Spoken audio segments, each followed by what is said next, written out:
মধ্যপ্রাচ্যে মার্কিন সাম্রাজ্যবাদের স্তম্ভ চূর্ণ করে দেয় ইরান। কুয়েত ও বাহরাইনে অবস্থিত আমেরিকার সামরিক ঘাঁটিতে স্মরণকালের অন্যতম ভয়াবহ মিসাইল হামলা চালিয়েছে তেহরান।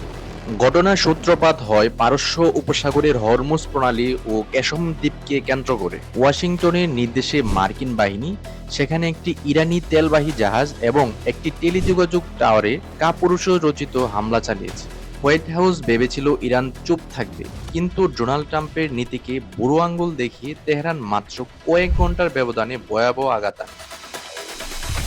ইরানের ইসলামিক বিপ্লবী গার্ড বাহিনী আইআরজিসি কুয়েতের মার্কিন ঘাঁটিগুলোকে লক্ষ্য করে ঝাঁকে ঝাঁকে ব্যালিস্টিক ক্ষেপণাস্ত্র ও ড্রোন ছোড়ে। এই হামলায় কুয়েতের আন্তর্জাতিক বিমানবন্দরের ১ নম্বর যাত্রীবাহী টার্মিনালের সরাসরি ক্ষতিগ্রস্ত হয় এবং বিমানবন্দরের সমস্ত বাণিজ্যিক ফ্লাইট অনির্দিষ্টকালের জন্য বন্ধ হয়ে যায়। প্রথম দিকে গুজব বলে উড়িয়ে দেওয়ার চেষ্টা করলেও তারপর কুয়েতের প্রতিরক্ষা মন্ত্রণালয় স্বীকার করেছেন যে এই হামলায় ব্যাপক ক্ষয়ক্ষতি এবং নিহত ও বেশ কয়েকজন আহত হয়েছে।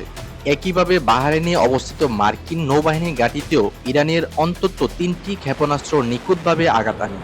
ইরানের পররাষ্ট্র মন্ত্রণালয় স্পষ্টভাবে জানিয়ে দিয়েছে যে কুয়েত ও বাহরাইন তাদের মাটি ও আকাশসীমা ব্যবহার করতে দিয়ে যুক্তরাষ্ট্রকে ইরানের উপর হামলার সুযোগ করে দিয়েছে, তাই মার্কিনীদের সহযোগী হিসেবে তাদের এই পরিণতি ভোগ করতে হচ্ছে। তেহরান আরও হুঁশিয়ারি দিয়েছে যে ভবিষ্যতে যারা মার্কিন হামলায় সহযোগিতা করবে তাদের মাটি ব্যবহার করতে দেবে তাদেরকে মাটির সাথে মিশিয়ে দেওয়া হবে।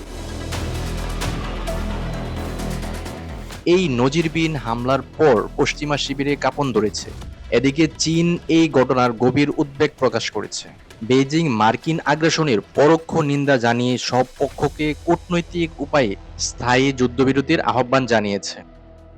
বিশ্লেষকদের মতে ওয়াশিংটন ও ইসরায়েল যদি তাদের আগ্রাসী নীতি বন্ধ না করে তবে মধ্যপ্রাচ্যে মার্কিনীদের পুরো সামরিক ব্যবস্থাপনা ধ্বংস করে দিতে পারে ইরান।